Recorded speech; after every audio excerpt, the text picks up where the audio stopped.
안녕하세요. 오늘도 사연살롱을 찾아주셔서 감사합니다. 아들과 단둘이 살고 있는 싱글맘이에요. 불과 몇 년 전까지만 해도 제가 애딸린 이혼녀가 될 줄은 몰랐어요. 저라고 남들처럼 행복한 가정을 꾸리고 싶지 않았겠어요? 더군다나 아이까지 있는데 말이죠. 하지만 남들처럼 살자고 내 인생에서 가장 중요한 부분을 포기하고 살 수는 없더라고요. 결혼도 따지고 보면 행복하지가 않은 거니까요. 결혼 생활이 이런 거라는 걸 진작에 알았다면 탈모가 생길 정도로 신경 써가며 그 힘든 결혼을 하지 않았을 거예요. 애 때문에 어떻게든 참고 살아볼까도 했지만 그랬다간 내 명에 못 죽을 것 같았어요. 그래도 한때는 서로한테 반해서 부모님들 반대도 무릅쓰고 결혼까지 했던 사이였는데 결국엔 결혼하고 1년 반 만에 오만정이 다 떨어져선 뒤도 안 돌아보고 헤어지고 말았습니다. 그럼 지금부터 제가 이혼하게 된 사연을 전해드릴게요. 저는 어린 시절을 중국에서 보냈어요. 아빠가 무역업을 하셔서 7살 때부터 12살 때까지 심천에서 살았거든요. 심천은 홍콩과 가까워서 주변에 홍콩으로 출퇴근을 하는 사람들도 많이 있었어요. 게다가 당시만 해도 해외 유명 회사들 공장이 심천에 많이 있어서 중국 전 지역에서 일자리를 구하러 오는 사람들이 많았어요. 미국에 아메리칸 드림이 있듯이 중국엔 심천 드림이 있다는 말이 있을 정도였죠. 하지만 화무 11홍이라고 영원할 것 같던 심천의 부흥은 세계적으로 발생한 전염병과 그 밖에도 중국 정부의 정책 탓에 해외 기업들이 하나둘 심천을 떠났고 심천 드림을 안고 심천으로 향했던 전국의 노동자들은 하루아침에 실업자가 되고 말았어요. 문제는 그 다음이었어요. 극심한 빈부차에 상대적 박탈감을 느끼던 실업 노동자들이 폭도로 변해버린 거예요. 하루는 온 가족이 외식을 하러 나간 참이었는데 아빠가 운전하던 우리 차가 신호 때문에 잠시 도로에 멈춰선 순간 벌어진 거예요. 엄마가 앉아있던 보조석 유리가 강도가 던진 벽돌에 맞아 산산조각이 났고 창으로 강도 손이 들어와 엄마가 들고 있던 백을 빼앗아 달아났어요. 백에 들어있던 지갑과 휴대폰 귀중품들을 잃어버린 것도 문제지만 가장 큰 문제는 엄마가 다쳤다는 거였어요. 얼굴을 비롯해 온몸에 깨진 유리 파편을 박혔고 갑작스런 강도의 소용으로 충격을 받아서 한동안 차를 타지 못할 정도로 트라우마에 시달려야 했어요. 그때부터 엄마는 한국으로 돌아가고 싶다는 말을 하기 시작하셨어요. 아빠는 당장 사업을 접고 한국으로 갈 수는 없다고 반대하셨고요.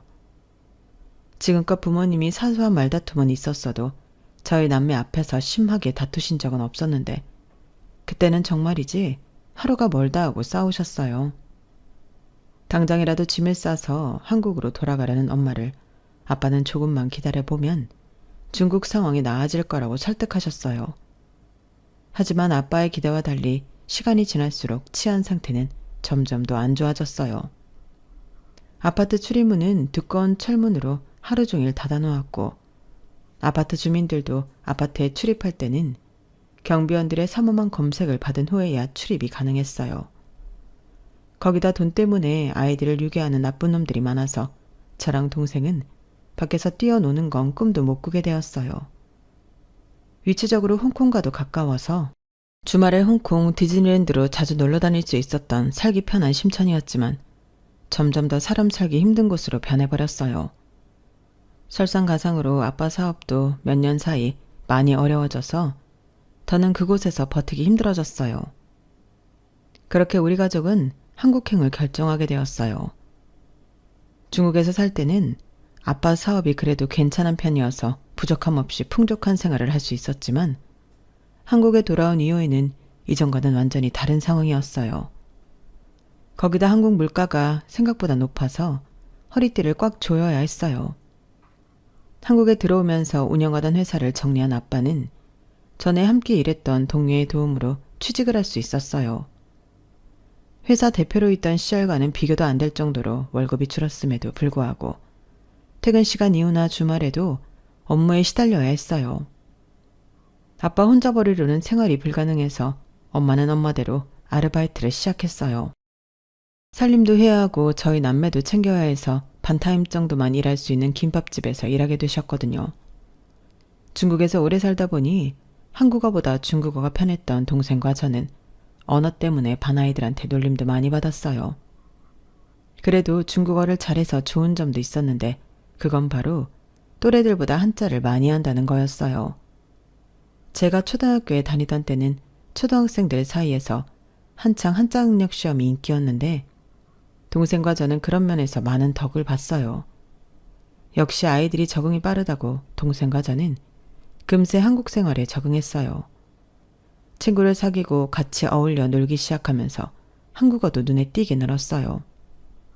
처음 전학 갔을 때 어눌한 한국어 발음과 짧은 어휘력 때문에 놀리던 아이들도 이제는 더 이상 놀릴 거리가 없어졌을 정도로요. 어른들이 그런 말을 하잖아요. 젊을 때 많은 경험을 하라고요. 어떻게 보면 저는 어린 시절을 중국과 한국에서 보냈기 때문에 양국과의 언어와 문화를 습득할 수 있었고 그 덕을 보고 살 수 있었어요. 저는 대학에서 중국어학과를 나온 뒤 관련 회사에 취직해 한국과 중국을 오가며 일을 하게 되었거든요. 남편을 만나게 된 것도 직장 안에서였어요. 남편과 같은 직장에 다녔던 건 아니고 남편은 저희 협력업체 직원이었는데 한동안 협업을 하면서 가까워졌어요. 저는 좀 계산이 흐린 편인데 남편은 아무리 가까운 사이라도 계산이 확실하더라고요. 예를 들어 저는 후배들이 밥을 사달라고 하거나 커피를 사달라고 하면 거절을 잘 못했어요.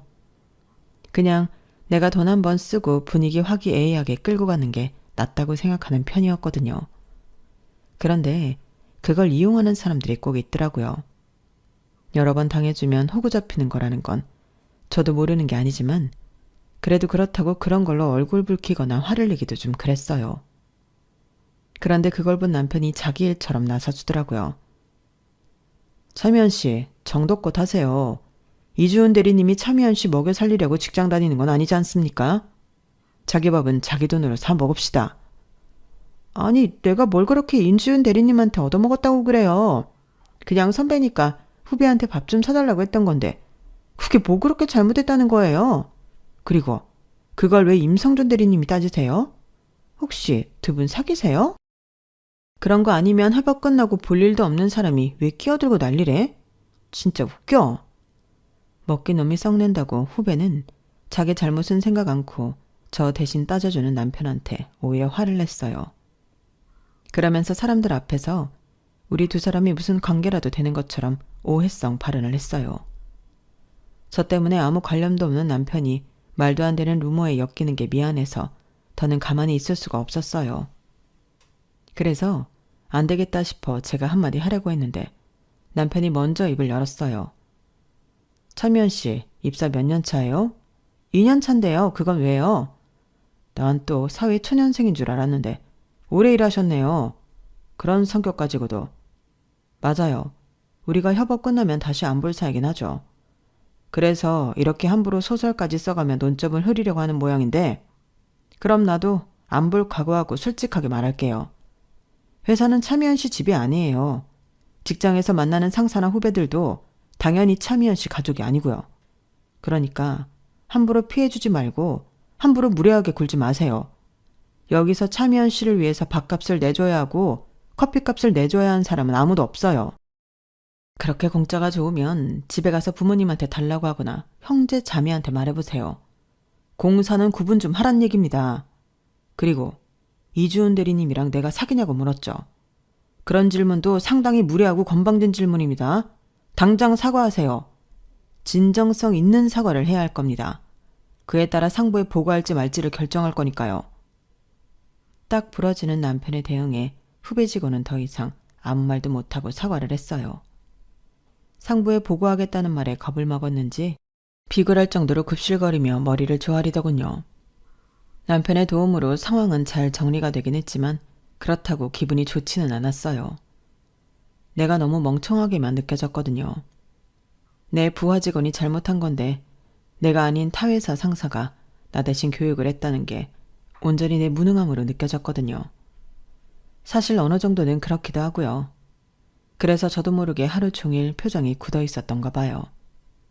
그랬더니 퇴근을 앞두고 남편이 톡을 보냈더라고요. 시간 괜찮으면 끝나고 맥주 한잔 하자고요. 솔직한 마음으로 술이 넘어가지 않을 것 같았지만 그렇다고 거절했다가는 괜히 속이 좁은 사람처럼 보일 것 같아서 그러자고 했어요. 그렇게 협업을 시작한 지 2개월이 넘은 시점에 단둘이 술자리를 갖게 된 남편과 저는 처음으로 사적인 대화를 나눌 수 있었어요. 그렇게 그날 있었던 일을 어느 정도 풀고 자리에서 일어나려는데 남편이 대뜸 그러더라고요. 실은 아까 차미연 씨한테 들킬까봐 겁났어요.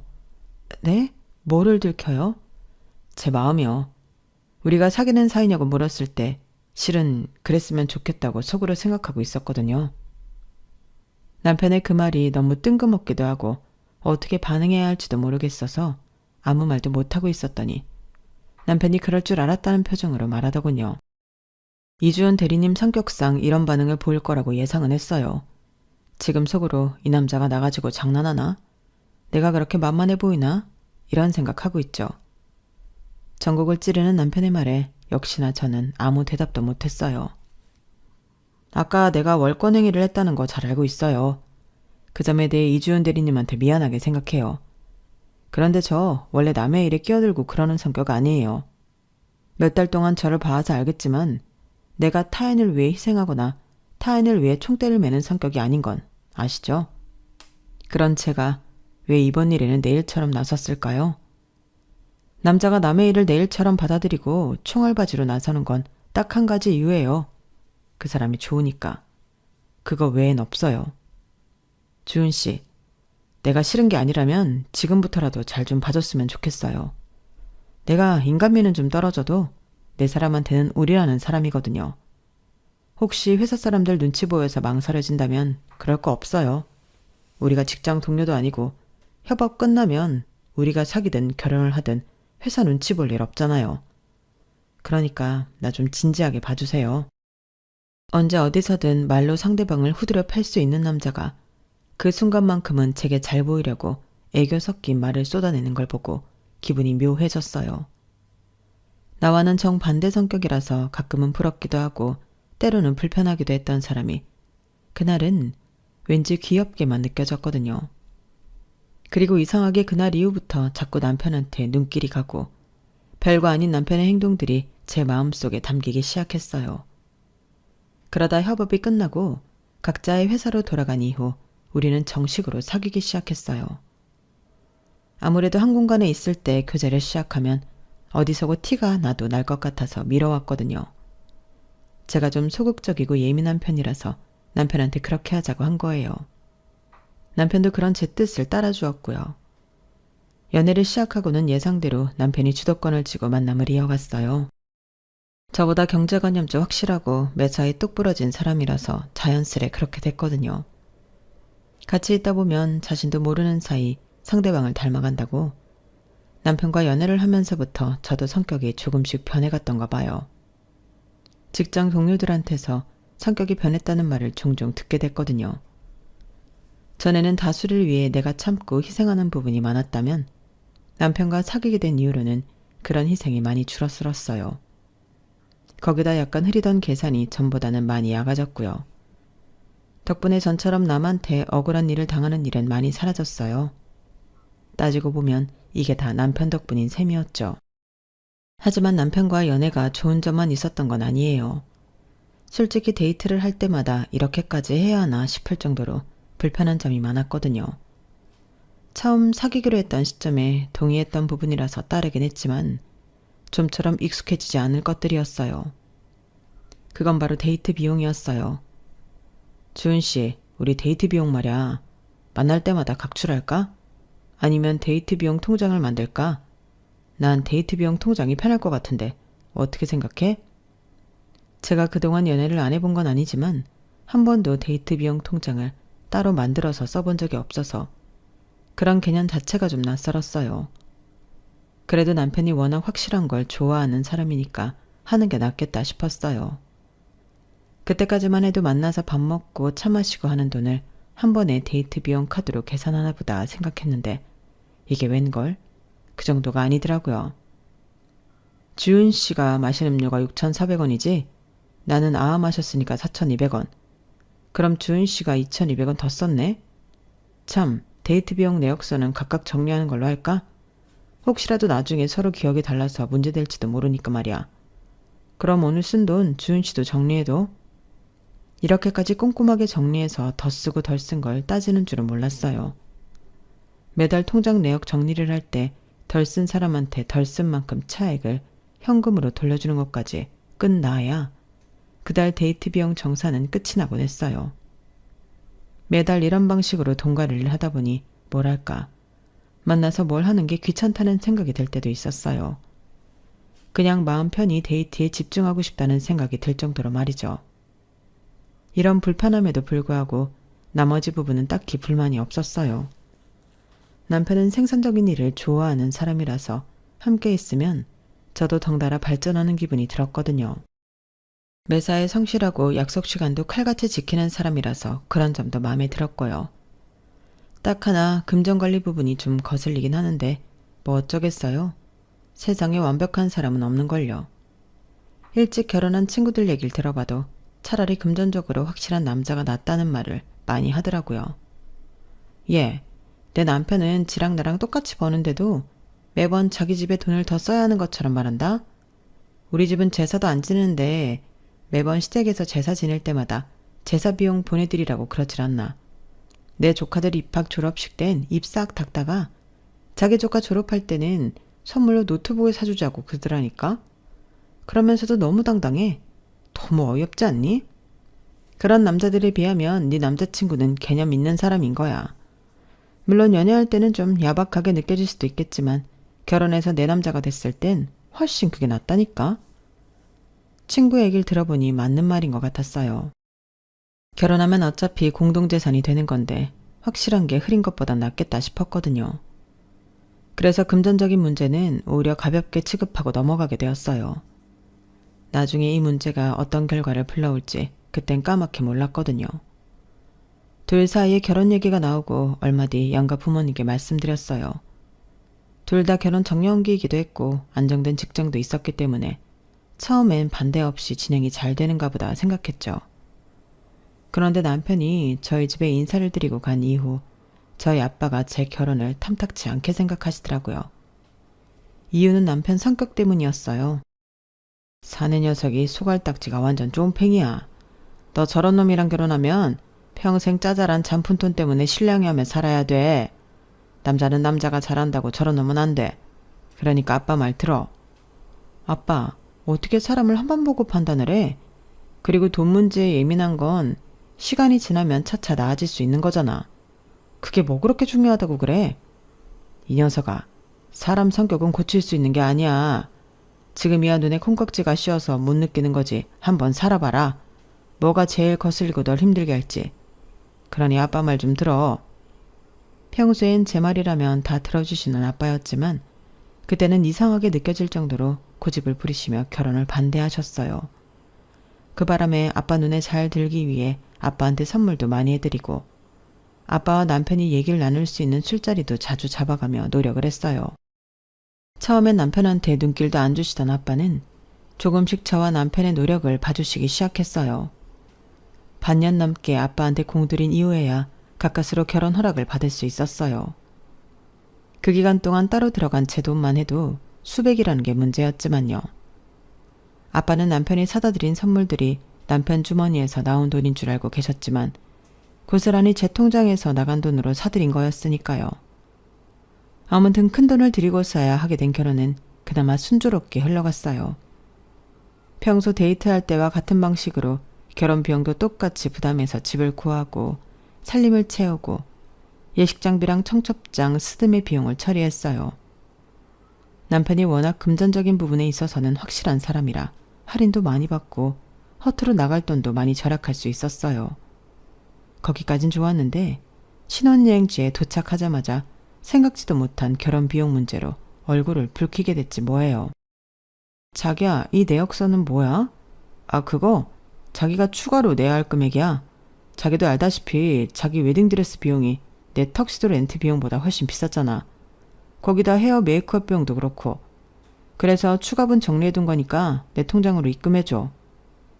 평소에 남편이 조금도 손해보지 않으려고 엄격하게 n분의 1을 고수하는 건 알고 있었지만 그게 결혼 준비에도 포함되리라고는 상상도 해본 적 없던 터라 놀라지 않을 수가 없었어요. 그런데 자기야, 그건 내가 원해서 그 금액으로 한 게 아니잖아. 결혼식 예복 비용이 애초에 남자보다는 여자 드레스가 비싸게 책정된 걸 나보고 어쩌라고. 헤어나 메이크업도 마찬가지고 말이야. 억울한 마음에 남편한테 사정해 보았지만 결과는 달라지지 않았어요. 그 일로 저는 빈정상에서 신혼여행 내내 남편과 냉랭하게 지냈어요. 한국으로 돌아오기 전 현지 아울렛에서 양가 부모님 선물을 살 때도 남편은 가격 차이에 꽤 민감하게 신경 쓰는 모습이었어요. 결혼 전에는 남편의 장점이라고 생각했던 확실함이 슬슬 쪼잔함으로 느껴지기 시작한 것도 그 무렵이었던 것 같아요. 결혼하면 공동재산이니 데이트를 할 때처럼 10원짜리 하나까지 나눠 지불할 정도로 야박하게 살지 않아도 될 줄 알았어요. 그런데 웬건 달라진 건 하나도 없더라고요. 오히려 남편의 지독한 경제관념을 매 순간 경험해야 해서 정신적인 스트레스만 더해질 뿐이었어요. 당연히 돈 문제로 말다툼을 벌이는 날도 늘어갔거든요. 처음엔 제가 많이 참고 넘겼었는데 치사하게 다른 것도 아니고 먹는 것 가지고 타박을 하니까 도저히 못 참겠더라고요. 결혼하고 몇 달 지나 저는 임신을 했는데 남들은 입덧이다 뭐다 잘 먹질 못한다는 시기에도 희한하게 저는 입맛이 돌더라고요. 평소에 군것질을 자주 하는 편이 아닌데도 그 시엔 군것질을 입에 달고 살 정도였어요. 회사에서도 책상 서랍 속이며 모니터 근처에 먹을 걸 쌓아둘 정도로요. 그러다 보니 제가 먹는 데 들어가는 비용이 임신 전보다 많이 늘었더라고요. 그러니 전체 식비도 늘 수밖에 없었죠. 그런데 이걸 두고 남편이 트집을 잡기 시작한 거예요. 부식비가 왜 이렇게 많이 늘었어? 이거 다 당신이 군것질하는 것 때문에 는 거지. 안 되겠다. 이번 달부터 당신이 10만 원씩 더 내야겠어. 그 말을 듣는데 순간 울컥하더라고요. 아니, 다른 것도 아니고 뱃속에 아이 때문에 식욕이 는 건데 이걸 온전히 내가 먹은 걸로 치고 나한테 돈 더 내라고 할 일인가 싶었거든요. 남들은 임신한 아내를 위해서 밤새 문전까지 해서 먹을 걸 사다 나른다는데 내 남편은 그런 노력은 고사하고 돈 들어간 거 회수할 생각만 하다니 정말 너무한 거 아닌가요? 뱃속에 아이가 저 혼자 맞는 것도 아니고 자기 아이이기도 한 건데 그걸 알면서도 식비를 야박하게 계산하는 걸 보니 욱하더라고요. 그렇다고 남편의 이런 찌질한 점을 누구한테 말할 수도 없었어요. 친구한테 하겠어요? 친정 부모님한테 하겠어요? 결국엔 그게 다 제 얼굴에 침 뱉는 꼴인걸요. 그제야 왜 아빠가 남편과의 결혼을 반대했는지 그제야 확실히 알 수 있었어요. 하나를 보면 열을 안다고 이런 일이 생길 걸 이미 예상하셨던 거예요. 양쪽 집안 통틀어서 저희 아이가 첫애였기 때문에 여기저기에서 축하금과 선물이 많이 들어왔어요. 선물 중에는 꼭 필요한 것들도 많았고 어떤 건 겹치는 것들도 꽤 있었어요. 그런 건 당땡에 올려서 팔기도 했어요. 그렇게 올린 부수입은 제 간식비로 고스란히 들어갔고요. 출산 예정일이 이제 보름 정도 남은 탓에 회사에 출산 휴가를 내고 본격적으로 출산 준비를 했어요. 아기가 출산일에 딱 맞춰서 세상에 나온다는 보장이 없기 때문에 미리 준비를 해둬야 했거든요. 다행히 임신 초기에 바로 예약을 걸어두었던 산후조리원에 자리가 나서 한시름 덜 수 있었어요. 말이 나왔으니 말인데 산후조리원 때문에도 남편이랑 많이 다퉜어요. 남편은 그 돈을 주고 산후조리원에 왜 들어가느냐고 이해를 못했거든요. 그냥 장모님 모시라고 해.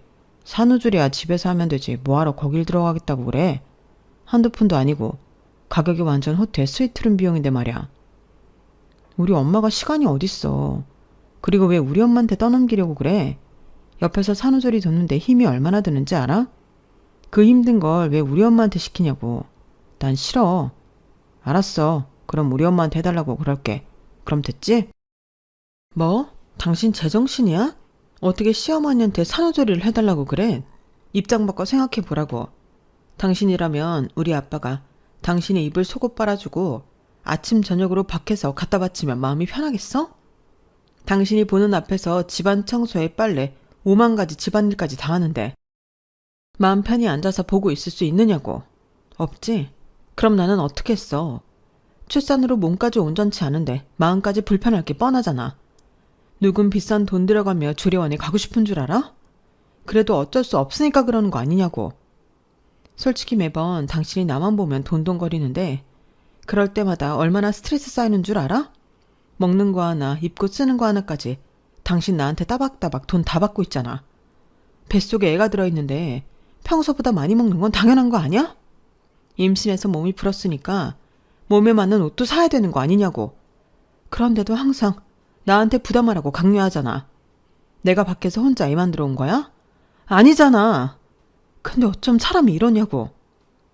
시작은 산후조리원 얘기였지만 늘 이야기의 끝은 이런 식의 감정 문제로 번져갔어요.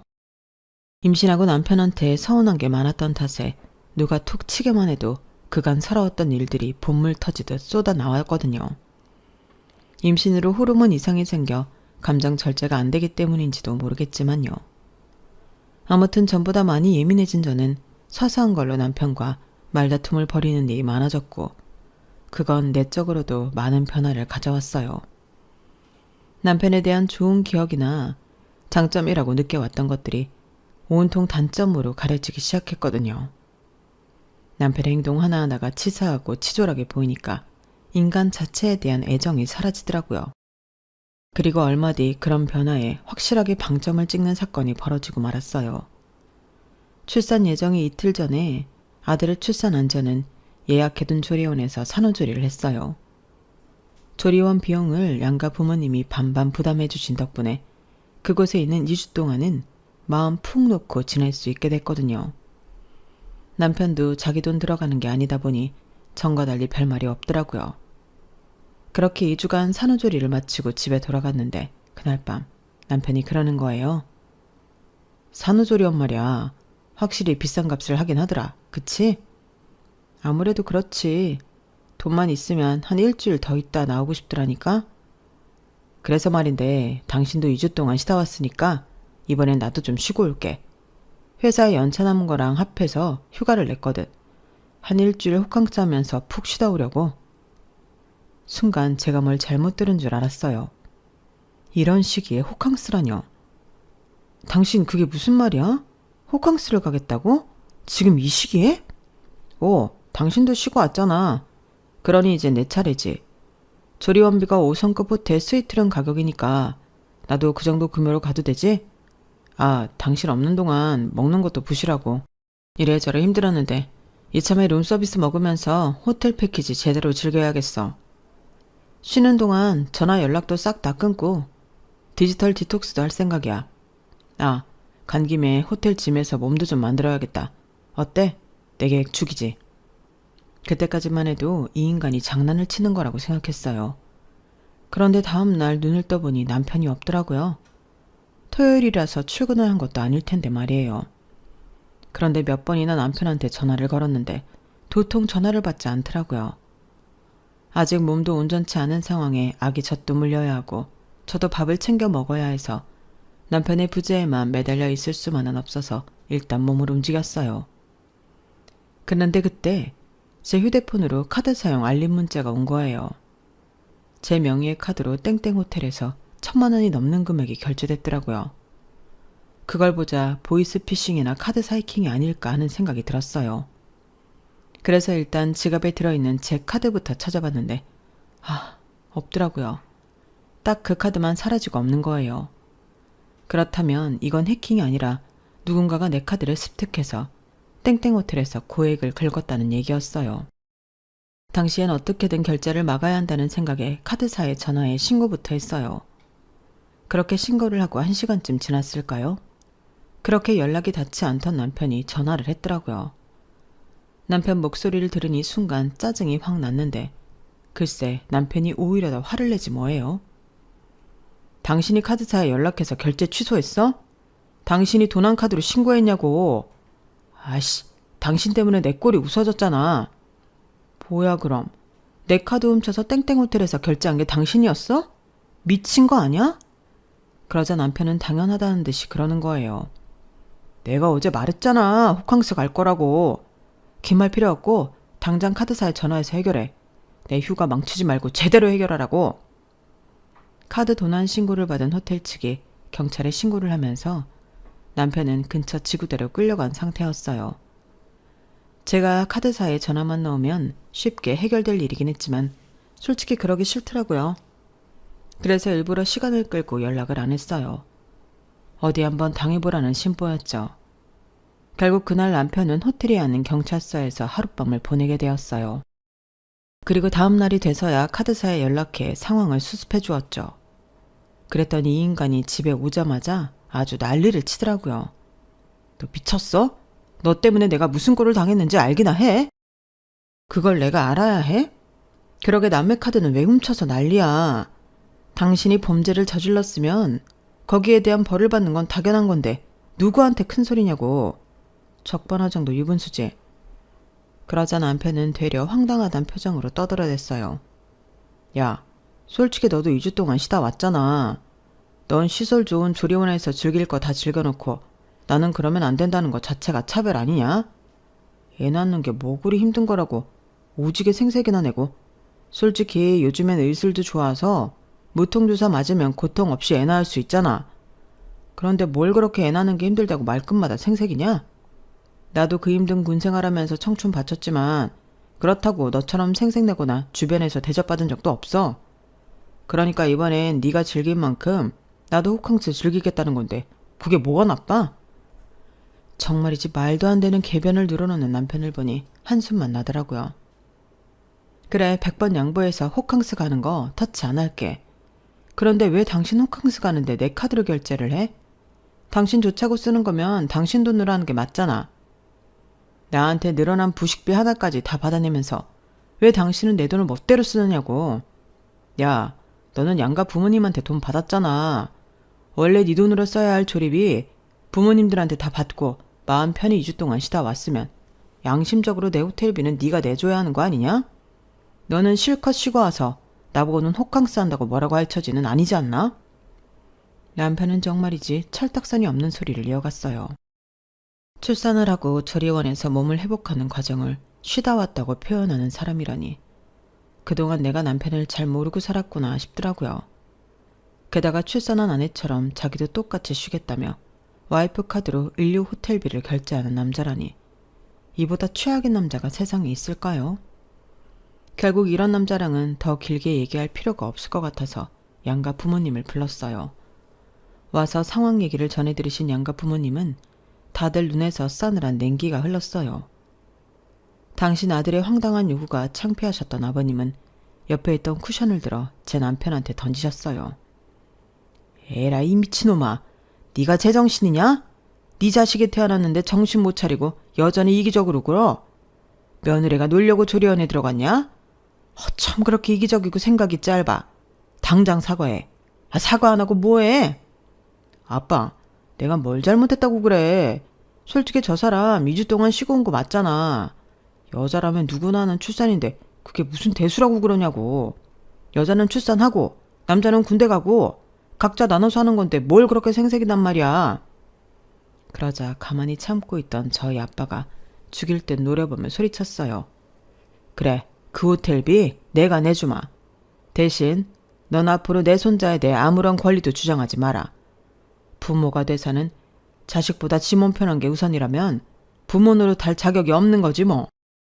그런 정신 상태로 지금껏 멀쩡히 사회생활 해온 게 용하다. 여자가 애를 낳는 건 자기 몸을 축내가며 목숨까지 걸고 하는 거야. 네 어머니가 널 그렇게 낳으셨다고. 그런데 그걸 단순히 군대 가는 문제 정도로 치부하는 놈이라면 더는 상대하고 싶지 않구나. 너 같은 건 애초에 인간 되게 글러먹었어. 그러니 이참에 둘이 갈라서라. 너같이 이기적이고 치졸한 놈한테 더는 내 딸이랑 손자 못 맡기겠으니까 갈라서라고. 사돈도 보셨죠? 대개 아드님 사고방식이 이렇습니다. 돈에 미쳐서 지 아내도 자식도 없는 놈이라고요. 그동안 내가 말 않고 참고 있었는데 저놈이 어떤 놈인지 아십니까? 지 와이프가 임신해서 식비 10만 원 돈 더 나왔다고 장인장모 찾아와 매달 더 나온 차에만큼 돈 받아간 놈입니다. 지 자식을 가진 아내한테 꼴랑 10만 원 쓰는 것도 아까워서 벌벌 떠는 놈이라고요. 사돈께선 상견례 자리에서 이런 아드님을 두고 경제관념이 투철한 거라고 하셨지만 내가 보기엔 말입니다. 이건 그냥 쪼잔하고 찌질한 새끼인 겁니다. 지 자식을 벤 아내 입에 들어가는 것도 아까워서 이럴 정도면요. 저놈 보르긴 해도 돈 아까워 부모 장례도 제대로 안 치를 놈일 겁니다. 나중에서 땅치고 후회 마시고 이참에 자식 교육 제대로 시키세요. 남의 자식 인생 망치지 않게 말입니다. 그 사건 이후로 저희 부부는 물론 양가 부모님들도 철천지 원수처럼 변해버렸어요. 그리고 그해 가을 우리 부부는 합의이혼을 했어요. 남편은 양육비를 받지 않겠다는 조건하에 친권까지 제게 넘겨주었어요. 그 얘기를 들은 저희 아빠가 그러시더라고요. 그놈은 돈만 준다면 지 부모도 팔아먹을 놈이야. 일제 때 태어났으면 아주 이완용이 뺨치게 나라 팔아먹었을 놈이라고. 에라이 쓰레기 같은 놈. 솔직히 저도 친권까지 포기하는 남편한테 정말 많이 실망했어요. 그깟 양육비 아끼자고 자기 자식과의 영까지 끊은 셈이니까요. 우리 아들이 나중에 이 사실을 알면 얼마나 슬플까 생각하니 더더욱 남편을 용서하기 힘들었어요.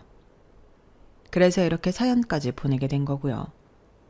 이혼을 하고 몇 년이 지난 지금은 많은 게 안정적으로 자리를 잡아서 아들과 단둘이 지내는 매 순간이 행복하기만 합니다. 물론 아침에 아이를 떼어놓고 출근을 하는 건 여전히 힘들지만 그래도 퇴근 후 아들의 웃는 얼굴을 보면 하루 종일 쌓였던 피로가 확 풀리는 기분이 들곤 해요. 돈으로는 바꿀 수 없는 세상에서 가장 귀한 미소거든요. 돈 계산에만 능한 남편 같은 인간은 죽을 때까지 경험할 수 없는 감정이겠지만요. 앞으로 싱글맘으로 살아가려면 힘든 고비들이 한두 번이 아니겠지만 그래도 힘을 내볼 생각입니다. 저한테는 내 인생에서 가장 귀한 보물인 아들이 있으니까요. 그걸 제대로 지키기 위해서라도 노력해야 하니까요. 지금까지 제 사연을 들어주셔서 감사합니다. 다들 건강하시고 행복하세요. 여러분, 사연 댓글에 응원과 현명한 조언 부탁드려요. 좋아요와 구독은 저에게 큰 힘이 됩니다. 오늘도 좋은 일 가득하세요.